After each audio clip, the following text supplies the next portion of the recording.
And it sounds like you guys were definitely targeting cartel activity. And maybe you don't have like exact data to support this, but I'm curious your thoughts now looking back. You guys were obviously focused on the cartel. How much do you think the cartel was focusing on you guys and trying to figure out how you guys were? A lot. I mean, my phone that was a government phone got called to many times. Yeah. That only people that were in that group would know. We got targeted directly, that again, the whole hunting of cops was directed at us, that whole propaganda thing they did, because they were engaged in propaganda. They had people in the media, they had people within our institutions for recruitment. We found an emergency contact list in one of the safe houses we hid for ourselves. So it was everybody knew about this when at least the people that I work with. So nobody in my immediate close group of people that I work with was stupid enough to go home after work.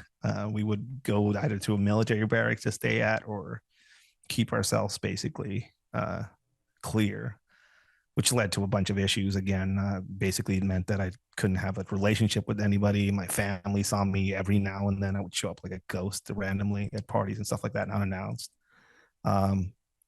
Suicide was a big thing in my unit. I lost a few people to that, and it's pretty much related to both the pressures of work and also the pressures of not having any sort of personal life. I the isolation, the isolation aspect of it was horrible for some of us. But for me too. I mean, I just I had already been through that since I was 13. So I think for me it was just a natural fit, but for some of them it was pretty devastating. But there was a constant, and when I say cartel, it's not one cartel. Tijuana at that time was basically a war zone between two large factions of the Sinaloa cartel and the local Tijuana or Arellano Felix cartel. And both of them had interest in either using us as a tool, influencing our actions, or killing us if we got in the way. And the only support we had of any kind was through the military. And even everybody has a side in Mexico. There's always influence. People have to realize, and I get called out a lot because, hey, you were part of that corrupt institution. You were corrupt too. That doesn't work that way. Money doesn't flow down. Money flows up. Shit flows down. Anything that we would find or people would get, we were not in any position to negotiate with anybody or do anything because we didn't know where we were going to be the next day because we were that compartmentalized. But some of the higher ups, the guy at the top of this the security structure in Mexico at that point is now in federal custody for cartel ties in the U.S. Martinez Luna. He was the one that was in charge of verifying that all of us went through the filtering process and that we were to be trusted. That's who was in charge of that whole thing, and he turned out to be a cartel guy. So how long did you do the job for? 12 years, all in all. 12 years. When did you know it was time to move on to the next? I went through that operational experience that I had, and as a way to, we would say to cool me down, because I went through years of it, and it became apparent to some of my superiors that I was burnt out. I was a functional alcoholic at that point. Had severe head trauma, but that was undiagnosed. PTSD that wasn't even considered as a thing back then, and a bunch of other issues that I had going on. And there was an alignment of time where I was basically, they were trying to figure out where to put me to cool me off. And the whole of the security team of the governor of Baja California was found out to be cartel plants of a sort and infiltrated. So I was going to start my vacation process, and all of a sudden I was called in to get interviewed by the director of the institution that I was a part of, to see if I would be willing to take on the responsibility of the governor and his family as far as the head of security.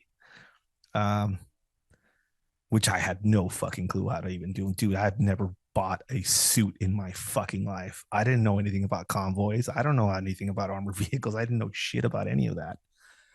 Luckily, I had trained with members of NSW, then had experience in Afghanistan, like doing car size protection detail. And some of them had done State Department packages across the globe for shit. So that's who the first people I called were them. And they kind of schooled me on some of the things that I needed to kind of get into my head as far as that.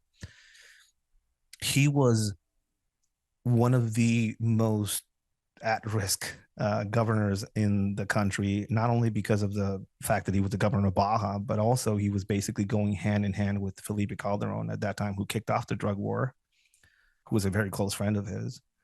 And he was also the head of the National Security Council. So he was a very, very hot potato. So I basically had to develop this overt military security apparatus around him in 2 days. I mean, at least they give you a lot of time. Yeah, 2 days and figure this out. Then imagine a skinny, I don't even know how old. I'm probably 26, 27. Dressed like shit. I had a mohawk when I was operational at sometimes. We didn't have any fucking standards. I'm here for it. I support that. Yeah.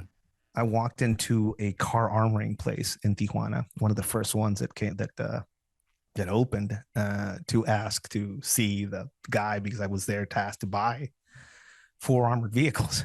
And they left me in that fucking waiting room for about an hour and a half. I didn't know who the fuck I was. And then when they found out, so I'm here to buy 4 vehicles. Who the fuck are you? It was a learning experience. He basically again took the fight to them. It was very apparent that I went from active direct action, go and get people, to now let's try and keep this guy from not being got and his family from not being got. And also we have to regain the trust of these people, because all the people that were here before us fucked that up. So that was towards the second half of my career. I went into that. I learned a lot, traveled a lot, went to Washington a few times, traveled in the US a few times, traveled across the country, got to see how some of these strategizing, planning, and execution of some of these processes and policies that actually had a great success in Tijuana and Baja specifically. I think it's one of the only successes in the drug war, if you can say that, that there were in that whole period.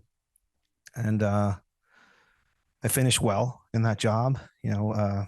He went out of office, and like everything, when that happens, people go back to where they're from. And I went back to operational work, which I did for 3 more years.